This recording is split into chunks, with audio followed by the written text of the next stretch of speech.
Erev Tov. Alors, il y aura le bruit du Mazgan, mais il vaut mieux, je pense, là, parce que... voilà, Baruch Hashem. On rentre. On rentre dans l'été. Et voilà. Alors, on attaque, on est déjà en retard.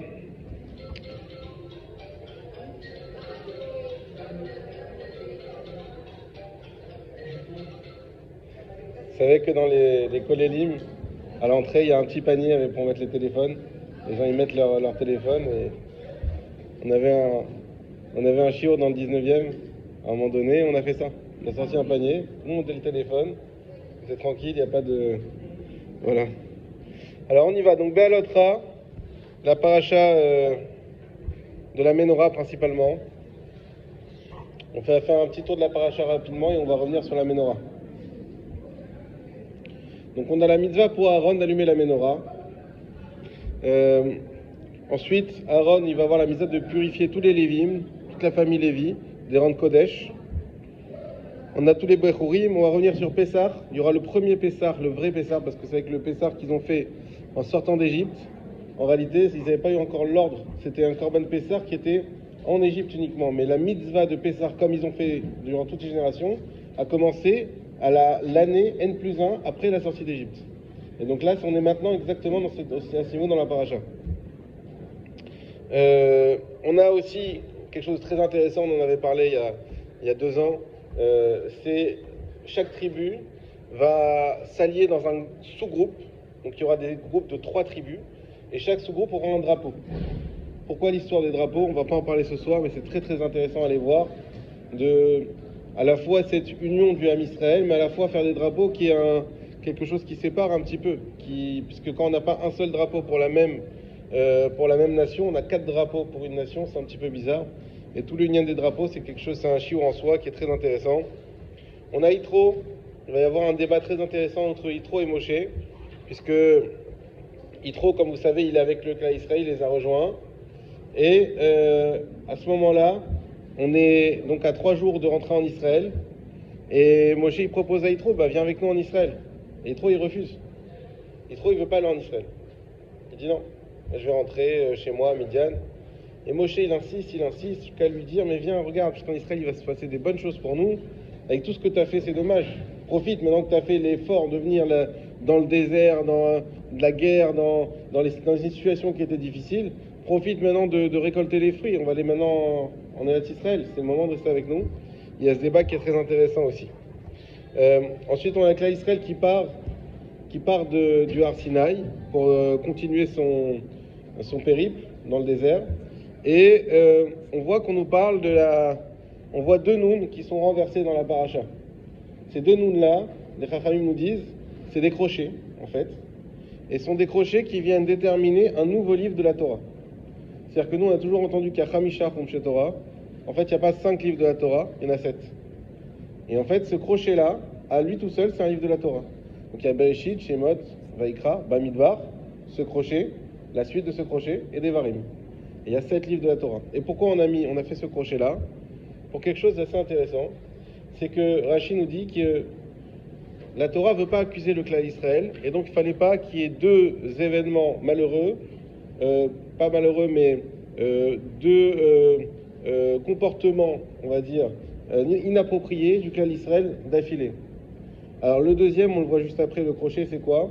C'est le clan Israël les mitonénim, c'est ceux qui vont se plaindre et qui vont dire à Akash Borou, on en a marre de ce pain, cette manne là qui a pas de goût, qui a pas de consistance. On était tellement mieux en Égypte, on avait des pastèques, des oignons, de l'ail. C'est dans le passouk.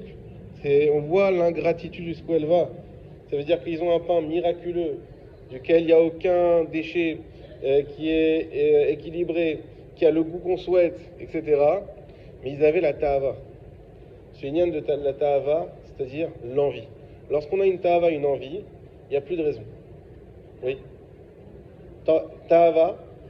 Ta'ava, c'est l'envie. Comme on dit Bété Avon, bon appétit, ça veut dire manger avec appétit.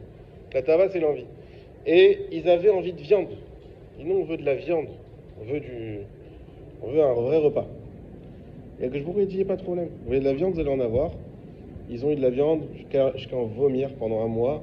Et il n'y avait pas de bétail, il n'y avait plus rien. Dieu a dit, vous inquiétez pas, la viande elle va arriver. Il y a des oiseaux qui sont arrivés là-bas. Et jusqu'à là-bas, ils sont morts à force de manger de la viande. Il y a ce qu'on appelle Kivrot Atahava. Kivrot Atahava, c'est un endroit qui a ce nom, qui est le cimetière de la Tahava. Parce que, voilà. Et donc on comprend que ça c'est un comportement inapproprié. Mais avant les crochets, on ne voit pas c'est quoi le comportement inapproprié. On a dit qu'on a mis ces crochets pour séparer deux comportements inappropriés qui ont eu en réalité lieu l'un après l'autre. Et pour pas que la Torah elle soit accusatrice sur le clan Israël, on les a séparés par le Vaïe Binso Aaron, c'est ce crochet-là. Alors c'est quoi le premier comportement approprié? Alors quand on regarde juste avant, quand on lit, on voit quoi? Il y a écrit simplement Vaïsou Me'ar Hashem derrière Shoshet Yamim. On dit juste ils ont voyagé de la montagne de Hashem, c'est-à-dire le Har Sinaï, pour continuer leur périple. En quoi c'est grave de voyager? Et Rachid nous explique qu'en réalité, ils ont voyagé de leur propre chef sans qu'on leur demande de partir, comme des enfants qui courent en quittant l'école.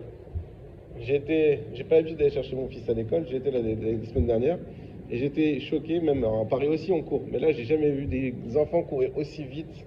En sortant de l'école, on aurait dit qu'ils étaient poursuivis par un lion. Ils couraient à une vitesse, et c'est pas possible.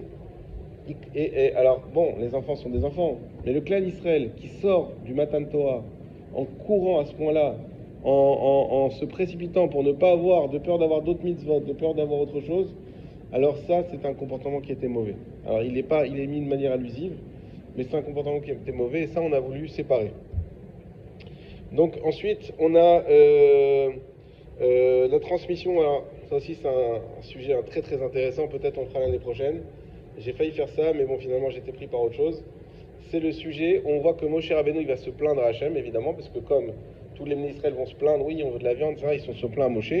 Moshe dit, mais Dieu, mais qu'est-ce que je t'ai fait pour que tu mettes, je préfère mourir que continuer avec eux. Tue-moi, enlève-moi la vie, mais stop, j'en peux plus. Je peux plus de ce peuple.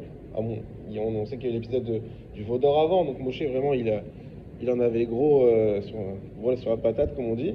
Donc, il en pouvait plus, Moshe. Et qu'est-ce que dit Dieu? Ouais.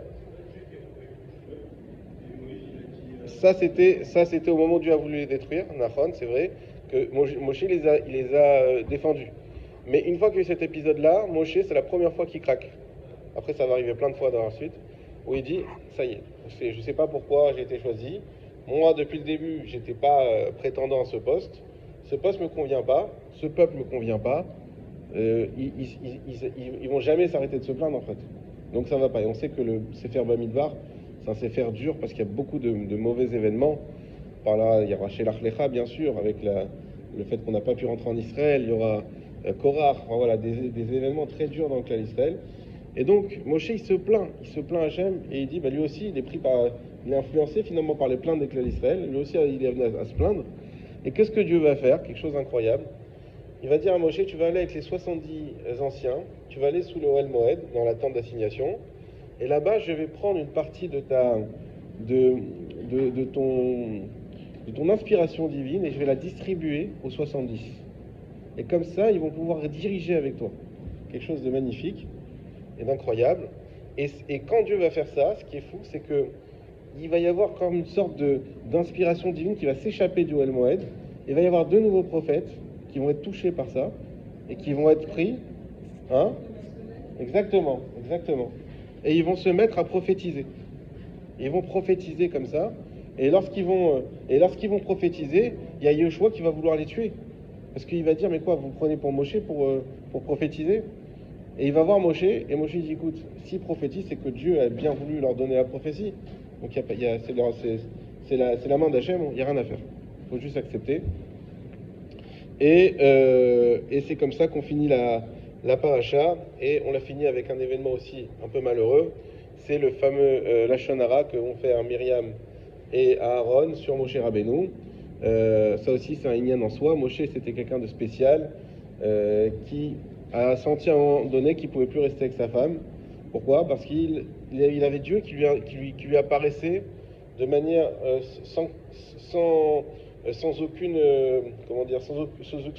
sans le prévenir, et qui lui apparaissait d'une manière très flagrante. Et Myriam, elle a dit à Aaron, mais je comprends pas. Myriam, vous savez que c'est celle qui défendait toujours le Shalom Bayit. C'est elle qui avait fait en sorte que son père, qui s'était séparé de sa mère quand il y a eu le décret d'Égypte sur les enfants garçons qui devaient tuer, elle a dit à son père, mais toi tu es pire que Paro. Parce que Paro il tue les garçons, mais toi tu tues les garçons et les filles, puisque tu t'es séparé de maman, et à cause de ça tu peux plus avoir d'enfants. Et grâce à ça, elle a eu raison. Et son père, qui était le Hav Beddin de l'époque, elle c'était une petite fille, il a reconnu, on voit la force aussi de la reconnaissance, comme Yehuda, et il a reconnu, et il s'est remis, comme ça, Moshe qui est arrivé. Sans elle, il n'y aurait pas eu de Moshe. Donc c'était, mais sauf que là, elle a dévié. Parce qu'elle a dit à Aaron, regarde, pourquoi Moshe il se sépare de Tzipora? Parce que Hachem il lui apparaît. Mais quoi, et nous, Hachem ne nous apparaît pas? Nous aussi on est des prophètes. Et Dieu est intervenu, il a fait venir. On voit comment Dieu il fait le shalom, c'est magnifique. On peut apprendre aussi pourquoi on doit faire shalom. Il a fait venir les trois personnes, Moshe n'est pas au courant de tout ça évidemment. Il fait venir Moshe, Aaron et Myriam. Il dit à Moshe, reste à l'extérieur. Aaron et Myriam, rentrez. Et il dit, j'ai entendu ce que vous avez dit. Et vous croyez que Moshe, quand il me parle avec moi, c'est comme quand je parle avec vous? Vous, quand je vous parle, vous rentrez dans une transe, vous avez des visions, vous avez des... Mais quand je parle avec Moshe, c'est comme quand tu parles avec une autre personne. Il a une telle perception et une telle sainteté qu'il arrive à me percevoir comme vous percevez un être humain. Et donc c'est pour ça que Moshe, il a raison de faire ce qu'il a fait. Même si c'est pas ça le chemin à suivre, effectivement, c'est pas un exemple pour nous, mais pour lui, oui, c'était quelque chose de spécial. Et on sait que par la suite, Myriam a eu la lèpre, elle a été mise. Moshe sur place a dit Enar et Fanala, c'est la fila qu'on fait quand une femme est malade, même une personne, en général, on dit Enar et Fanalo, Enar et Fanala, on a appris de Moshe. La Gemara, elle dit une chose magnifique, elle dit des fois une prière, quelqu'un qui prie vite, on n'a pas besoin de lui faire une remontrance. Des fois, il y en a qui disent non, il faut se concentrer, machin. Je sais pas lui, peut-être regarde Moshe, en 3 mots, il a fait une prière. Enar et Fanala, c'est tout. Donc on n'a pas de là, la Gemara dit, on n'a pas à dire à quelqu'un que ta prière elle est trop rapide. Chacun il doit faire comme il sent, comme il se concentre. Il y en a qui c'est en priant longuement, l'autre au contraire s'il prie longuement il va s'échapper dans ses pensées, donc il préfère prier de manière plus succincte, etc. Et de là on apprend ça de la Gemara. Et donc Moshe il a prié pour sa sœur, malgré le fait qu'il soit la victime, on va dire, de ce Lachon Hara. Elle a été guérie, mais elle a dû être mise en nidouille, elle a été mise de côté pendant plusieurs semaines. Et tout le peuple entier, donc des millions de personnes, s'arrête dans le périple et attendent Myriam le temps qu'elle ne soit plus en nidouille pour revenir et reprendre la route vers Eretz Israël. Donc ça, c'était le résumé de la paracha. Maintenant, on va s'arrêter. On va revenir au début de la paracha, on va retourner au tout début et on va voir quelque chose, Bezrat Hashem, d'assez incroyable. On va parler de Aaron. Rashi nous pose une question. Dans la parashat Nasso, ceux qui ont suivi un petit peu, vous avez remarqué que ça se répétait. Pourquoi ça se répétait autant? Parce que les princes du clan d'Israël, les princes des tribus, lorsqu'on a inauguré le Mishkan, ils ont dit ça serait bien qu'on fasse des sacrifices à Hachem en l'honneur du Mishkan et pour le remercier de nous avoir donné ce cadeau incroyable qu'est le Mishkan. Le Mishkan, c'est le cadeau que fait Hachem de dire je ne vais plus résider dans le ciel, mais je vais résider avec vous ici-bas. Et ça, c'était magnifique. Donc ils ont dit ils ont eu l'idée de faire des sacrifices. Moshe a validé l'idée. Et donc ils ont fait des sacrifices. Il y a eu 12 sacrifices pour 12 princes de tribu. Mais la tribu de Lévi n'a pas eu de sacrifice. Pourquoi? Comme vous savez, Yosef, en fait, sa tribu a été dispatchée en 2 tribus, Ephraïm et Ménaché. Et donc, il n'y a pas eu de sacrifice pour la tribu de Lévi. Elle a été mise à part. Et Aaron, il n'a rien dit, mais il s'est senti Khalash Da'ato, c'est écrit Khalash Da'ato, ça veut dire qu'il a déprimé. Son esprit s'est affaibli. Il était plus motivé par sa fonction. Et pourquoi? Parce qu'il a dit, mais pourquoi moi aussi j'ai pas le droit de faire... pourquoi moi aussi j'ai pas une part, j'ai pas le droit de faire un sacrifice pour remercier Hachem? Et qu'est-ce que lui a répondu à ça Hachem? Hachem, pas directement, mais par l'intermédiaire de Moshe, lui a dit, eh bien écoute, je vais te donner la mitzvah de la Ménorah. Et effectivement, il a eu cette mitzvah de la Ménorah, et ça l'a apaisé. Il était heureux, il a repris confiance, et il a pu faire son service.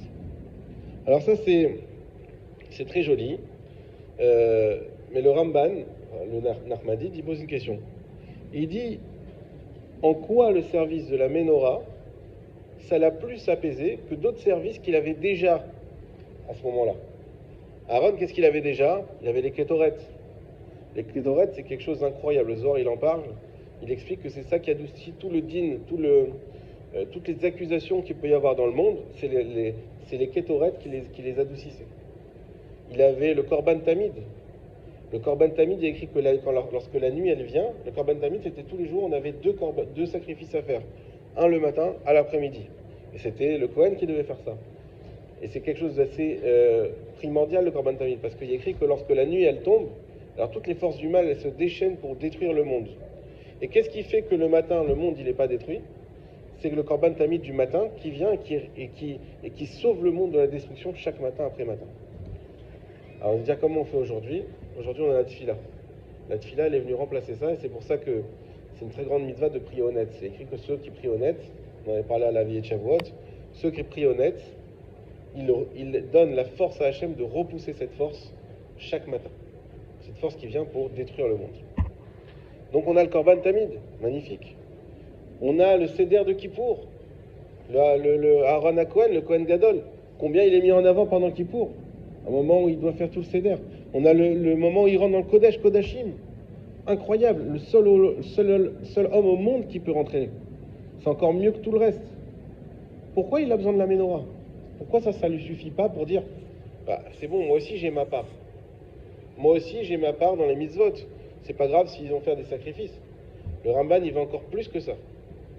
Il dit que, vous savez comment on a inauguré le Mishkan?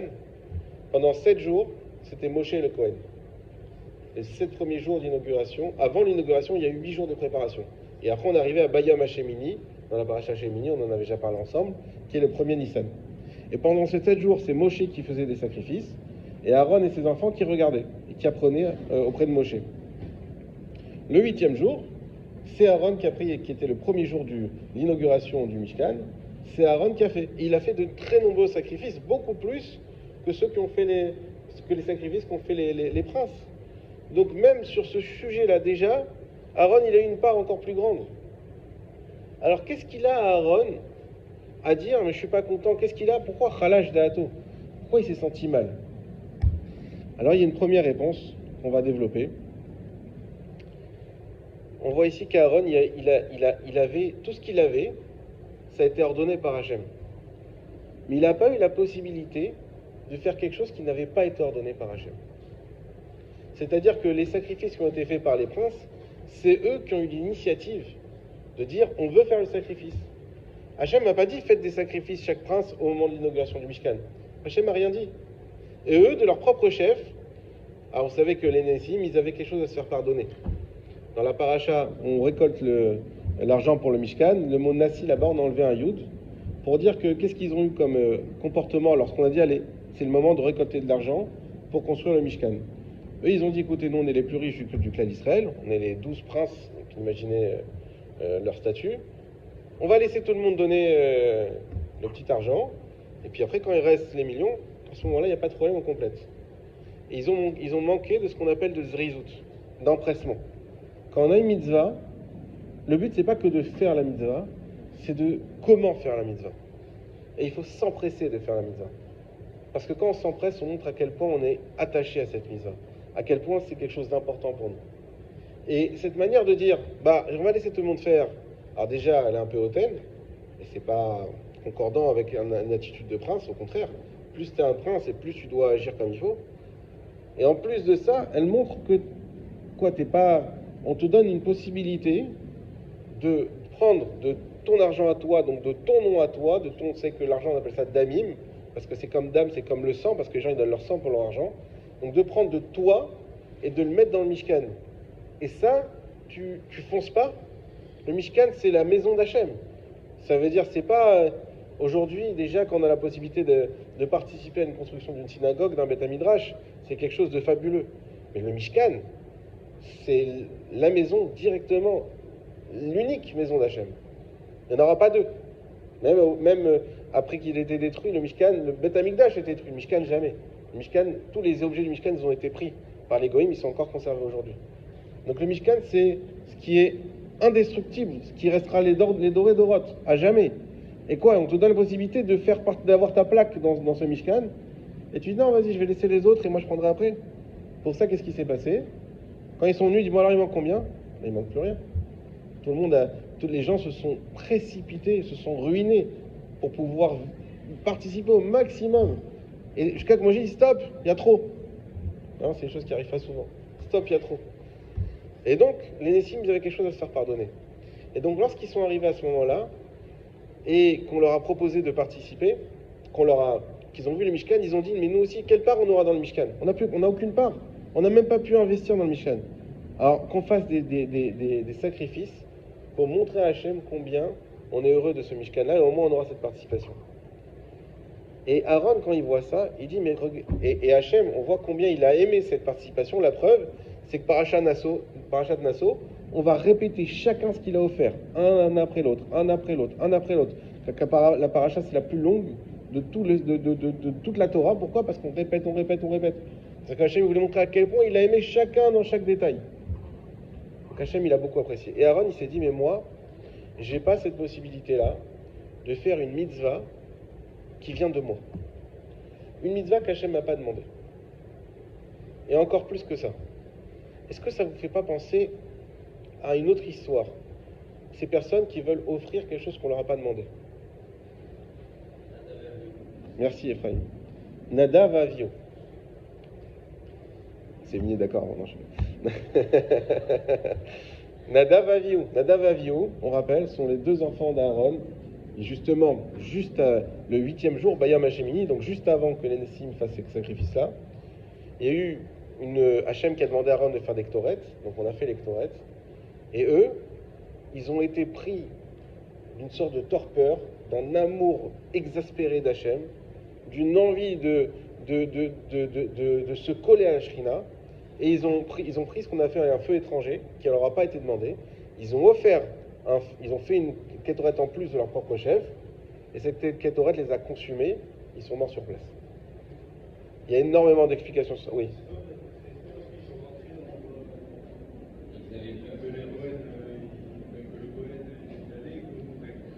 Alors eux ils étaient des Cohen, c'est les fils d'Aaron. Ils avaient le droit de rentrer. C'est pas le problème. Il y a plusieurs explications. Il y en a qui avaient vu, d'autres parce qu'ils ont enseigné une halakha devant Moshe Aaron qui était leur maître, ils n'avaient pas le droit. Il y a plein d'explications, on peut aller chercher. C'est un événement qui est tragique, mais tout le monde est d'accord pour dire quoi?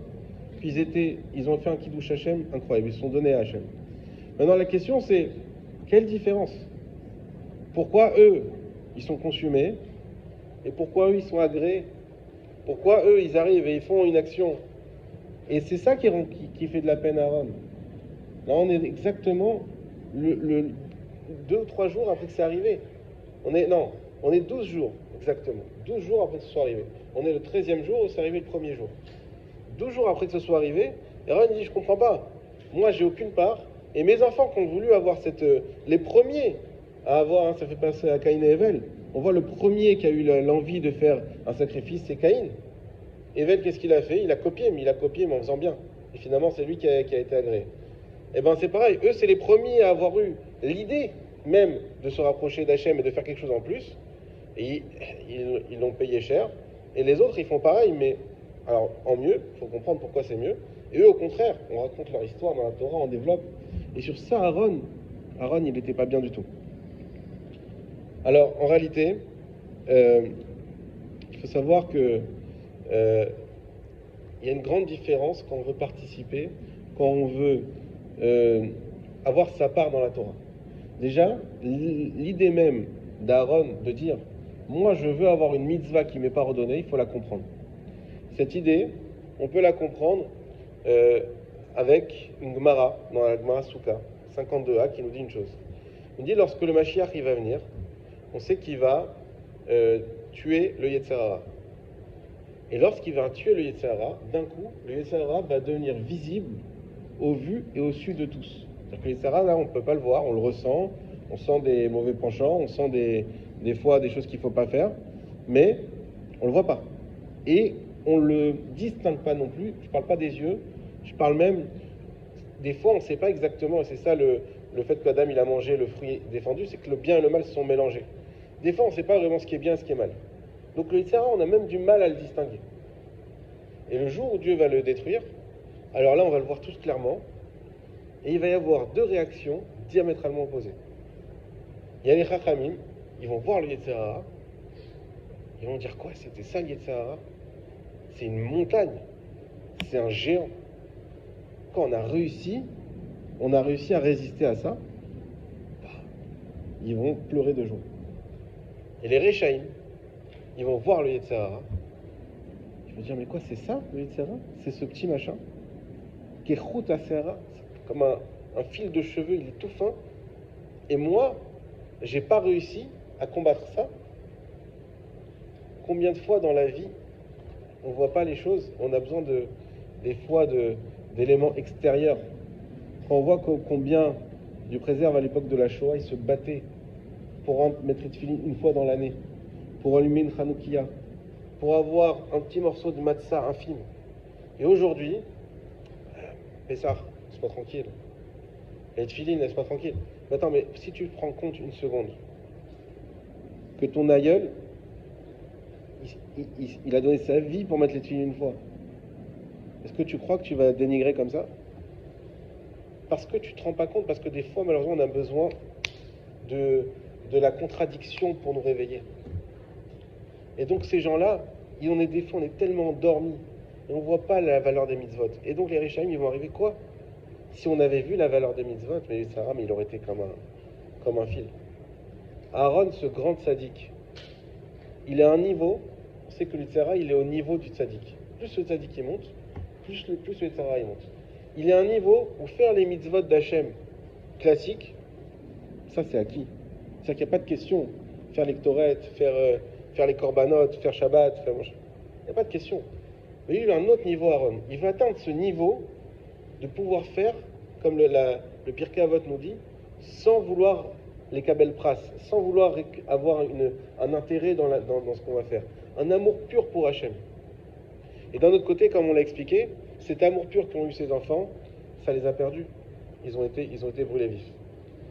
On peut retrouver ça dans une moindre valeur, on va dire. Les gens qui veulent participer des fois à la synagogue. Des fois, on a quelqu'un à la synagogue qui veut être razen. On a quelqu'un à la synagogue, il veut prendre les décisions avec les gens, avec la direction. Mais ils s'y prennent mal. Pourquoi? Parce que au lieu d'aller voir, dire écoute, moi j'aimerais être razen, j'ai appris quand j'étais enfant, ce que tu veux, et il se présente. Alors d'un coup, on arrive au moment de Ishtabar, il se lève, Ishtabar, Shimha, il se met dans la théba comme ça, et il prend la parole. La halakha, quand quelqu'un il fait ça, c'est qu'on n'a pas le droit de répondre amen. Pourquoi? Parce qu'il n'a pas été agréé par la Keïla. Tu peux pas prendre Donc, tu vas arriver, tu vas dire, au fait, concernant la veillée qu'on doit faire, moi je préfère qu'on fasse ça. Ouais. Alors, peut-être que tu as quelque chose à apporter, mais il faut que ça soit cadré. Peut-être que tu as une envie, peut-être que tu as C'est vrai, tu veux aider, tu peux aider, peut-être tu as des capacités que tu peux apporter à la Keïla. Mais il faut que ça soit cadré. Et c'est ça qu'ils ont eu, les fils d'Aaron. C'est qu'ils se sont liés à Hachem avec une mitzvah sans aucun cadre. Ils n'ont pas demandé à Moshe, ils n'ont pas demandé à Hachem, ils n'ont pas demandé à leur père Aaron. Ils ont été tout seuls comme ça, ils ont fait quelque chose pris dans un élan. Mais les autres, qu'est-ce qu'ils ont fait, les tribus? Non. Les tribus, ils ont dit, écoute, nous on a une spécificité, on a chacun prince de tribu. Mais on peut pas renier la Keïla. On peut pas renier toute la Israël. Il faut qu'on soit capable de faire la synthèse entre notre spécificité, ce qu'on a apporté, et également le respect de la société qui est environnante. Et qu'est-ce qu'ils ont fait? Ils ont fait cette synthèse en disant, voilà, on aimerait amener chacun un korban. Moshe, est-ce qu'on peut faire ça? Et Moshe a consulté Hachem, et effectivement, ils ont pu le faire, dans des conditions où ça a été salué, où ça a été une grande chose. Et c'est ça qu'Aaron, il n'a pas pu comprendre tout de suite. Alors la question qu'on va poser, c'est en quoi la Ménorah, elle répond à cette question. Alors c'est vrai, Nachon, la Ménorah a une structure, mais la Ménorah a été ordonnée aussi. Elle a été ordonnée. Nous, on a dit qu'Aaron, il voulait faire quelque chose de son propre chef, quelque chose qui vienne de lui. Mais ça a été ordonné, la Ménorah. Si ça a été ordonné, c'est quoi la différence avec les ktorettes, avec les corbanotes, avec tout ce qu'il a d'autre à faire? Alors pour répondre à ça, on va voir un midrash. Il y a un midrash, donc de la paracha Béalotra, justement, qui dit que Hachem, il va dire à Aaron, ne t'inquiète pas, n'aie pas de tristesse. Tu sais pourquoi? Parce que les Nessim, ils ont amené des corbanotes, mais sache que les corbanotes, ils sont conditionnés au fait qu'il y a un Beth Amikdash. S'il n'y a pas de Beth Amikdash, il n'y a pas de corbanotes. Par contre, toi, ta lumière, elle boulera à jamais. Il faut comprendre ce midrash, parce que la menorah, elle ne brûlait pas quand il n'y a pas de Beth Amikdash. Pourquoi il lui dit ta lumière, elle brûlera à jamais? Ce qui est assez incroyable, et ça, il n'y a personne qui le dit, si vous prenez la gematria de la paracha Béalotra, donc Bet et He, c'est 2 et 5, ça fait 7. Aïn, 70, 77. Beha, A, Lamed, 30, ça fait 107. Tav, ça fait 400, ça fait 507. Et Chav Sofit, c'est 500. Donc ça fait 1007. 1007. Vous prenez 1007. C'était en 2449 qu'il y a eu l'inauguration du Mishkan, qu'il y a eu Béalotra. Vous prenez 1007 ans plus tard, pile, c'est la destruction du premier temple. Ça veut dire que lorsque, dans ce Midrash, Hachem, par remez, par allusion, parle de la destruction du temple en disant, tu sais, eux, ils pourront le faire que tant qu'il y a un temple, alors qu'on est à peine à la construction. 1007 ans plus tard, Béalotra, le temple est détruit. Regardez comment c'est magnifique. En réalité, le Ramban nous dit la chose suivante. Vous savez qu'il y a eu 2 Chanukah Tamiz Beyach. Quand est-ce qu'on chante Chanukah Tamiz Beyach Azegmor Chanukah? Et bien, Chanukah, qu'est-ce qui s'est passé? En réalité, le Mishkan a été fini d'être construit le 25 Kislev. Sauf qu'on a retardé son inauguration au 1er Nissan. Parce qu'il fallait que ça soit le 1er Nissan par rapport à d'autres raisons.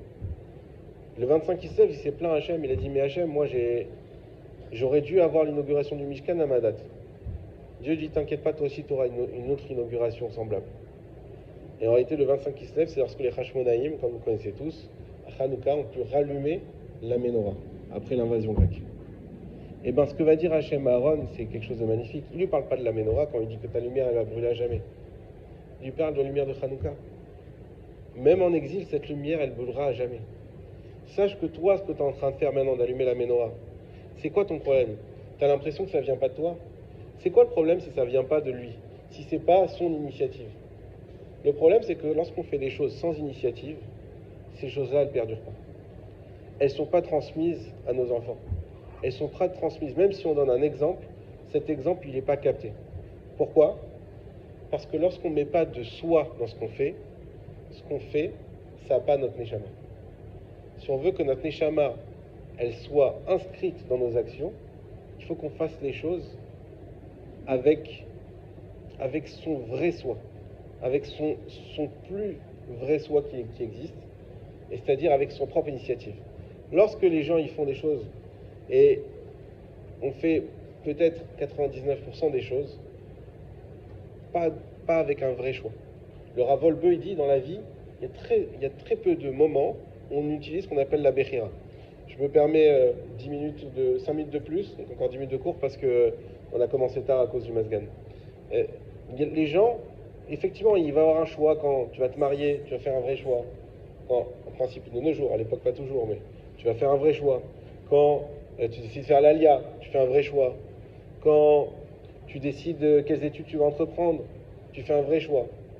Mais dans ta vie de tous les jours, en réalité, tu suis une sorte de routine et sous une pression sociale des fois, tu fais des choses que tu n'as pas forcément envie de faire, mais tu les fais parce qu'il faut les faire. Ça me fait penser aussi, je ne sais pas si vous vous rappelez, à l'époque, il y avait les forfaits téléphoniques illimités, ça coûtait 100 euros, de l'époque, donc très cher. Et un jour, il y a Xavier Niel qui est passé sur TF1, il a dit, moi je vais vous sortir un forfait illimité à moins de 50 euros. Il a dit, mais c'est pas possible, ils sont tous à 100 euros, moins de 50 euros. Il dit, vous allez voir. Quelques semaines plus tard, il a sorti le forfait illimité à 20 euros. Et malgré tout, pourquoi il n'y a pas toute la France d'un coup qui a pris ce forfait? Et ça, encore aujourd'hui, il y a des gens qui sont... Parce qu'on est pris dans notre quotidien, dans nos habitudes. Et pour ça, il n'y a pas... On sait qui c'est Xavier, tout le monde le connaît, il passe à la télé. C'est pas une arnaque, on sait très bien. Mais On est pris dans ce qu'on fait tous les jours et des fois on est même enfermé dans ça. Et en fait, il y a quelques fois où on arrive à sortir de ça et à faire une vraie chose, à réussir à s'exprimer dans la Torah et dans les mitzvot comme il faut. Et à ce moment-là, on a réussi à inscrire une partie de soi, une partie de sa neshama dans nos actions, et ça c'est exceptionnel. Et c'est ça qu'il voulait faire à Aaron. Et bien Dieu lui a dit, regarde, tu crois que la menorah c'est pas ça, mais la menorah, eh ben, je t'ai donné cette mitzvah justement pour répondre à cette attente, au point qu'elle va tellement s'inscrire dans tes gènes que tes enfants, les Hashmonaïm qui étaient des Kohanim, tes enfants, eux, vont allumer la menorah et ils vont provoquer une fête qui s'appelle Hanouka, durant laquelle on fêtera l'allumage de la menorah, même si ce n'est pas la menorah qu'on allume. Et ces lumières-là, elles perdureront à jamais. Elles ne seront pas comme ces corbanotes qui seront conditionnées à l'existence du temple. Voilà, Chazak Obarour, ça c'était pour la paracha. Alors, on va faire notre petit, rapidement, notre petit, peut-être si on ne fait pas tout, c'est pas grave, notre côté halakha. Alors, j'ai une question à vous poser. Est-ce que, donc on était sur la halakha, je répète, sur les choses qu'on a le droit de dire pendant Shabbat et pas dire pendant Shabbat. Est-ce que ça vous a un petit peu aidé, les shirim qu'on a fait? Est-ce que vous avez réussi à sentir un mieux dans votre Shabbat? Est-ce qu'il y en a que ça a vraiment aidé? Personne? Alors, moi ça m'a beaucoup aidé, moi, je peux vous le dire. Donc je vous remercie.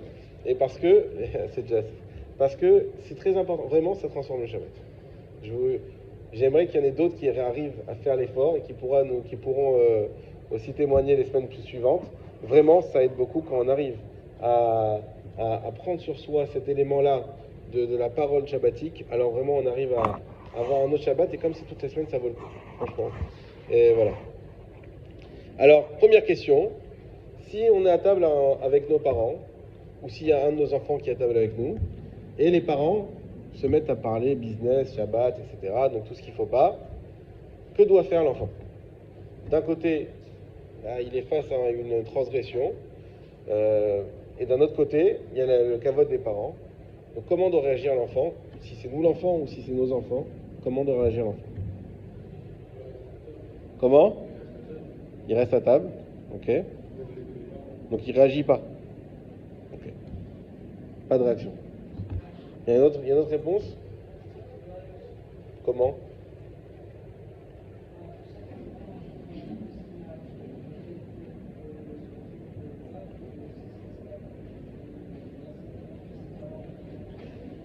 Donc il exprime à ses parents une idée où il leur dit, ouais, vous vous trompez, faites pas comme il faut. Moi j'ai appris ça, voilà comment il faut faire. Ah. Comment? Subtilement. Alors c'est comment subtilement?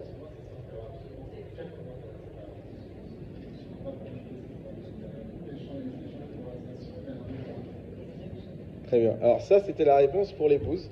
On avait dit effectivement, si ton épouse ou ton époux parle de choses qu'il ne faut pas, alors effectivement, subtilement. Alors les parents, c'est encore plus subtil que ça, où il faut poser une question aux parents. Il faut dire, papa, est-ce que le Shabbat, on a le droit de parler de business? Pourquoi? Hein? Alors le problème, c'est quoi? Ça peut vexer si on dit comme ça? Alors, peut-être je ne l'ai pas dit subtilement moi-même. Mais il faut le faire sous forme de question. Il faut le faire sous... Est-ce que tu m'as pas appris ça? Il faut le faire sous forme de question. Parce qu'il ne faut pas affirmer devant ses parents, c'est un problème. Affirmer devant ses parents, c'est un manque de kavod. Évidemment, on pourra faire en fonction, mais si on arrive à le tourner d'une manière, on dit, je pense, tu m'avais appris ça, papa, ou est-ce qu'on n'a pas appris ça à la synagogue ou quoi? C'est quelque chose qui peut permettre de le dire mieux. Alors maintenant, très important, est-ce qu'on a le droit de faire des comptes pendant Shabbat? Des comptes, la comptabilité. Par exemple, des comptes. Dis par exemple, l'année dernière, on a gagné tant. L'appartement qu'on a acheté, il nous a coûté tant. Viens, on regarde combien il nous a coûté, on fait les comptes. Regarde, il y a des vacances qui se profilent, viens, on regarde combien ça va nous coûter. Est-ce qu'on a le droit de parler des comptes pendant Shabbat? On a un nom unanime? Ephraim?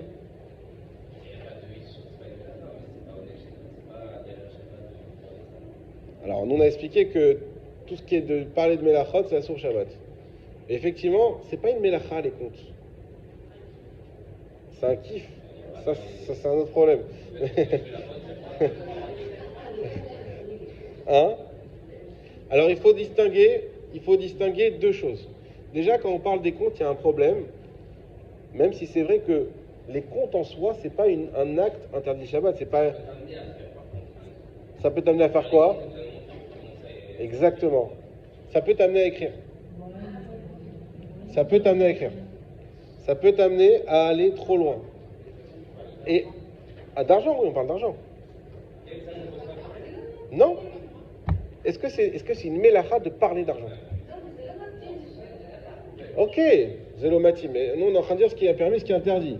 Alors vous êtes chassida, d'accord, mais pas de problème. C'est pas matim, on est tous d'accord. Mais est-ce que c'est assourd? Nous on a dit, par exemple, on avait expliqué, si je dois voyager le dimanche, et je parle à mon copain, je dis demain, je dois voyager à Jérusalem. C'est pas assourd de le dire. Mais on a dit, par contre, si je dis je vais voyager en voiture à Jérusalem, c'est assourd.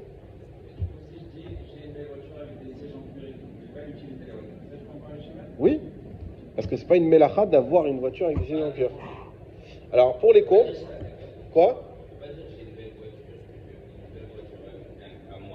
Pourquoi pas? Bon, là, tu sors du Shabbat, là. Tu sors du Shabbat. Mais ça, c'est une autre chose. Est-ce que... Je sais pas si on est jusque-là dans le respect de l'autre, mais en tout cas...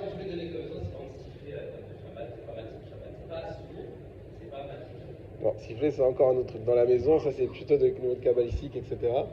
Alors, pour les comptes, on va faire une distinction de deux choses. Il y a les comptes passés et les comptes à venir. Par exemple, quelqu'un, il est associé avec sa femme, il dit, viens, on va voir combien on doit d'argent aux employés. Ça, c'est assourd. Assourd, les gamouets. Parce que c'est quelque chose qui est sur l'avenir. Par contre, si tu fais des comptes passés, dire, au fait, chérie, combien t'as gagné ce mois-ci? Ah ben voilà, j'ai gagné tant. Ça, c'est pas assourd. Non. Non, parce qu'il y en a un qui c'est un projet, et c'est sur l'avenir, et l'autre c'est sur le passé. Dès lors qu'on parle de ce qui est passé, c'est pas assourd. C'est pas matin, vous avez raison. Shabbat, c'est pas le moment, donc il faut pas parler, le but de Shabbat, c'est pas de parler des comptes, ça on est tous d'accord, comme c'est pas le moment de parler non plus de la politique, comme c'est pas le moment de parler de tout ce qu'on parle à table de Shabbat, mais s'il y en a, voilà, Alexandra elle dit, moi j'adore parler des comptes, et ben s'il y en a qui ont envie de parler un peu, hein, des comptes des vacances, alors les vacances, ça souvent, sauf si je parle de vacances passées. Donc, et si on parle avec quelqu'un... Exactement. Et si on parle avec quelqu'un, par exemple, qui a un peu... Je sais pas moi, j'ai fait des vacances l'année dernière à tel hôtel, et je parle à quelqu'un qui veut y aller. Il va me dire, ah au fait, cet hôtel, il est comment, machin. Ça, c'est assourd. Parce que pour moi, c'est du passé, mais pour lui, c'est de l'avenir. Donc ça, on ne pourra pas lui parler de ça pendant le Shabbat.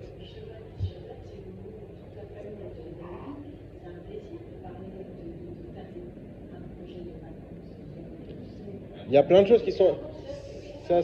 C'est aussi un plaisir de faire un bon barbecue. Il y a plein de plaisirs Shabbat qu'on pourrait avoir, mais c'est Shabbat, on ne peut pas le faire. Ça pourrait être aussi un plaisir de mettre une belle musique.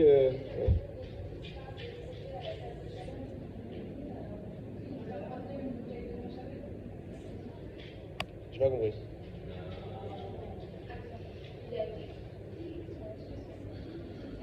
C'est pas mon principe, c'est le Yacout Yosef, hein, je n'ai pas précisé. De faire des comptes à venir, oui.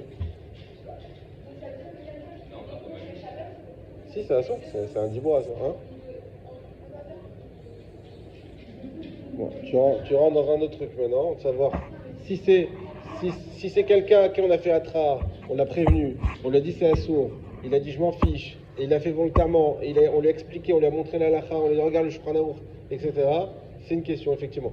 Mais c'est pas assourd au même niveau, mais c'est aussi assourd.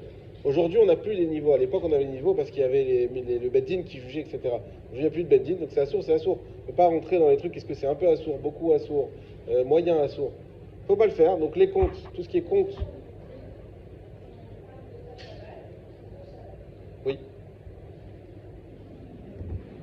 Bah, je sais pas comment vous comprenez le mot assour sinon, mais...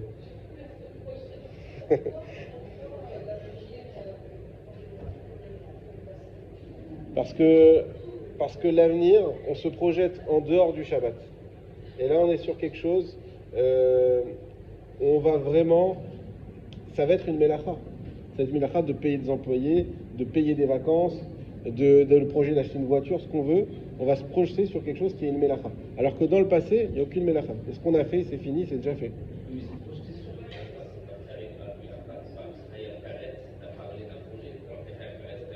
Alors, comme j'ai dit, c'est vrai que tu n'es pas Chayav Karet, mais c'est un Issour quand même. C'est un Issour. C'est un Issour de... C'est assour. Alors, on peut trouver des différences, mais les deux sont assour. C'est ça que je veux dire. C'est ça que je veux dire. C'est pas un Av Melacha.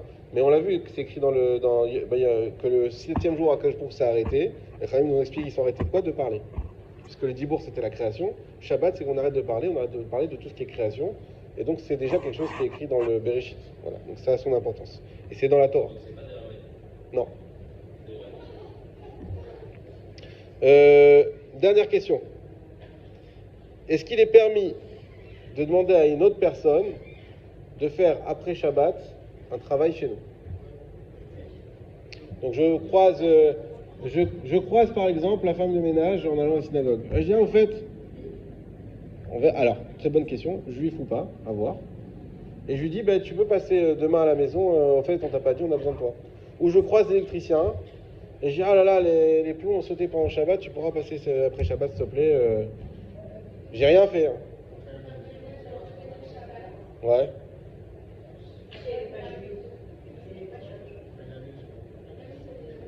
Une allusion. Alors, en deux mots, juif ou pas juif, ça change rien déjà. Ça aurait pu être une distinction. Si la personne est juive ou pas juive, ça change rien. Et qu'est-ce qu'on aura le droit de programmer? On a le droit de programmer, c'est exactement ce que tu as dit, quelque chose qui est permis de faire pendant Shabbat. Par exemple, un serveur, un traiteur qui croise un jeune dans la rue qui travaille chez lui, dit, ah au fait, n'oublie pas, ce soir, il y a le service, il faut que tu sois là juste après Shabbat. Il a le droit. Pourquoi? Parce que servir Shabbat, c'est permis. Donc il peut lui parler de ce projet d'après Shabbat. Par exemple, une femme de ménage qui vient pas pour... Alors c'est pas une femme de ménage qui fait le repassage, par exemple, ça c'est interdit. Mais qui fait du ménage qu'on a le droit de faire pendant Shabbat. Ça on a le droit. Par contre l'électricien non. Parce que lui effectivement, il y a un problème de faire de l'électricité pendant Shabbat. Donc on n'aura pas le droit de programmer après Shabbat. Chazak ou Baruch.